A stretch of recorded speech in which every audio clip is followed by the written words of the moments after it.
बच्चों, आज हम ईवीएस की पाठ 1 में मेरी सुनो अपनी कहो में तीसरा भाग पढ़ेंगे। इससे पहले वीडियो में मैंने आपको भाग 1 और भाग 2 में पढ़ाया था। अब आज हम पढ़ाएंगे भाग 3। नंदिनी, मेरे पिताजी सेना में हैं। जब कभी उनका तबादला होता है हम भी उनके साथ जाते हैं। हम वहाँ की फौजी छावनी कैंट में रहते हैं।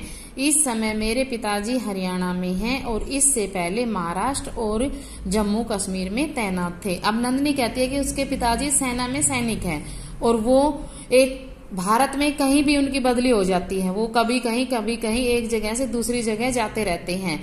और अब उनके पिताजी कहाँ हैं? हरियाणा में है। और उससे पहले कहाँ थे? वो महाराष्ट्र और जम्मू कश्मीर में थे। तो बेटा, जो सैनिक आपके यहाँ भी कोई फौजी होगा, जो फौज में होंगे, तो वो भी तो कभी कहीं उनकी बदली होती रहती है। तो वो अपने बच्चों को अपने साथ ले जाते हैं ना। तो इसी प्रकार नंदिनी के पिताजी भी उनको साथ ले जाते थे और वो कहीं भी जब बदली होती थी वो उनको उनके साथ अपने साथ रखते थे। अब वो कहती है नंदिनी, मुझे और मेरी माँ को पिताजी का तबादला होना बहुत अच्छा लगता है। उनको अच्छा लगता है। क्यों अच्छा लगता है उनको? क्योंकि वहां उन्हें सब कुछ नया नया मिलता है। नया घर, नया स्कूल, नए दोस्त और अलग अलग भाषाएं भी सीखने को मौका मिलता है। अब वो नंदिनी कहती है कि मैं तमिल, हिंदी, मराठी भाषाएं बोल व समझ लेती हूँ और मैंने हरियाणवी बोली के भी कई शब्द सीख लिए हैं। हम जहाँ भी जाते हैं मेरी माँ वहाँ के पकवान खाना बनाना सीख लेती है। पड़ोस की एक दादी से वे कल ही राबड़ी बनाना सीख आई है। और माँ कहती है तबादले के कारण हमें देश के अलग अलग भागों को देखने के अवसर मिल जाते हैं। अब नंदिनी की माँ को क्यों अच्छा लगता है? क्योंकि वो वहां जाते हैं, उन्हें सब कुछ नई नई चीजें देखने को मिलती है। और नंदिनी को तो नए दोस्त अच्छे लगते हैं, नए स्कूल अच्छे लगते हैं और नया घर भी अच्छा लगता है। और दूसरी खास बात यह है कि वहां की जो भाषा है वो वहां उनकी भाषा ही सीख जाते हैं। भाषाएं उनको नई भाषाएं सीखने को मिलती है। और वहां का जो खाना होता है, वहां के रीति रिवाज है, वो सब उनको अच्छे लगते हैं। और वो कहती है, देखो उसने कहा है कि अब वो हरियाणा में है ना, और हरियाणा में जो एक वो है राबड़ी, ये राबड़ी प्रसिद्ध पेय पदार्थ है हरियाणा का। और ये बनाई जाती है जौ के आटे से बनाई जाती है, लस्सी में डाल के लस्सी में इसको मिक्स करके जौ के आटे को और चने के आटे को उसमें लस्सी में मिक्स करके और धूप में थोड़ी देर 2-3 घंटे के लिए रख देते हैं और शाम को फिर उसको बना लेते हैं, उबाल लेते हैं। नमक डाल के उसको उबाल लेते हैं और उबालने के बाद उसको रख देते हैं। शाम को उसे खाते हैं बेटा गरम दूध के साथ और सुबह उसमें लस्सी मिला के खाते हैं। बहुत ही टेस्टी लगती है और ये गर्मी भी दूर करती है और गर्मी के लिए बहुत ही अच्छा पेय पदार्थ है। तो राबड़ी बेटा हरियाणा की प्रसिद्ध है। हरियाणा में राबड़ी बहुत ही प्रसिद्ध है। तो बेटा मैंने अब देखिए, इससे आगे हम पाठ को पढ़ेंगे कि विस्थापन कभी अब जो ये चीजें मैंने बताई है ना कि बदली होना, तबादला होना, एक जगह से दूसरी जगह पे जाना, तो बेटा ये विस्थापन ही कहलाता है। क्या होता है? ये विस्थापन होता है, यानी कि एक स्थान से दूसरे स्थान पर जाकर बसना। विस्थापन कभी कभी सरकारी योजनाओं के अंतर्गत भी होता है।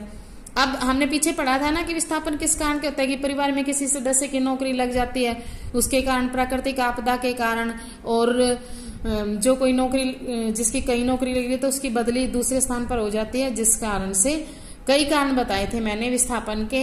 अब एक कारण हो रहा है बेटा इसमें कि कभी कभी विस्थापन सरकारी योजनाओं के अंतर्गत भी होती है। वैकल्पिक आवासीय योजनाएं बनाई जाती हैं जिसके अंतर्गत आधुनिक आवास उपलब्ध कराए जाते हैं और हरियाणा में इस योजना को आशियाना योजना के नाम से जाना जाता है। सरकारी योजनाओं के कारण भी हमें अपना घर बदलना पड़ जाता है। जब हमें सरकार की तरफ से जब आधुनिक घर जो उपलब्ध करवाती है, रहने का स्थान, आवास माने रहने का स्थान उपलब्ध कराया जाता है सरकार के द्वारा, और इस योजना को आशियाना योजना के नाम से जाना जाता है। अब देखिए बेटा, इसमें मैंने बताया था ना, नंदिनी के पिताजी रेल विभाग में काम करते हैं। सही या गलत बताना है? रेल विभाग में काम करते हैं वो, बताओ। नहीं, किस में करते हैं वो? सेना में। तो इसलिए गलत आएगा। उसे और उसकी माँ को नए स्थान पर रहना अच्छा लगता है। लगता है ना बेटा, हमने पढ़ा था ना, तो क्या आएगा ये, राइट, ठीक। नंदनी ने अनेक भाषाएं सीख ली ना, ये भी ठीक है। उसकी माँ को नए नए स्थानों का खाना अच्छा नहीं लगता, ये गलत है, क्योंकि उनको तो अच्छा लगता है, उनको बनाना भी अच्छा लगता है। अब देखिए दूसरा बेटा, हमने विस्थापन के कार्य, जब हमने विस्थापन के बारे में बताया था, तो ये देखिए यहाँ राम खिलावन है, ये फैक्ट्री मजदूर है। किसका काम है, फैक्ट्री मजदूर। राम खिलावन और इसका काम है फैक्ट्री में एक मजदूर का काम करता है। निवासी कहाँ है कि बिहार का, और आने का कारण रोजगार की तलाश। और कहाँ काम किया, जयपुर और फरीदाबाद। इसी प्रकार आपके यहाँ भी आसपास में या कोई भी हो, उसका जो बाहर काम कर रहे हैं किसी फैक्ट्री में या किसी बाहर शहर में, तो आप उनके नाम लिख सकते हो, उनके काम के बारे में लिख सकते हो, और वो किस कारण गए, वो रोजगार की तलाश के कारण गए, और किस किस जगह पर गए वो आपने यहाँ लिखना है, जैसे राम खिलावन के बारे में लिखा है। अब आगे है घुमंतु समुदाय किसे कहते हैं, घुमंतु समुदाय किसे कहते हैं, ये प्रश्न है बेटा।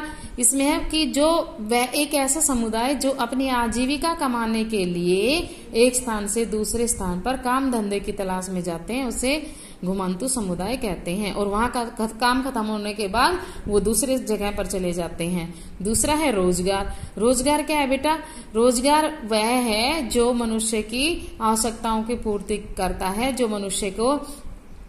मनुष्य के जीने के लिए जो जीवन यापन में मदद करता है, जो हम जीवन व्यतीत करते हैं उसमें मदद करता है। रोजगार काम है एक प्रकार का, जो हम काम करते हैं और उसके बदले में हमें पैसे मिलते हैं, जो हमारी आजीविका चलाने के काम आता है।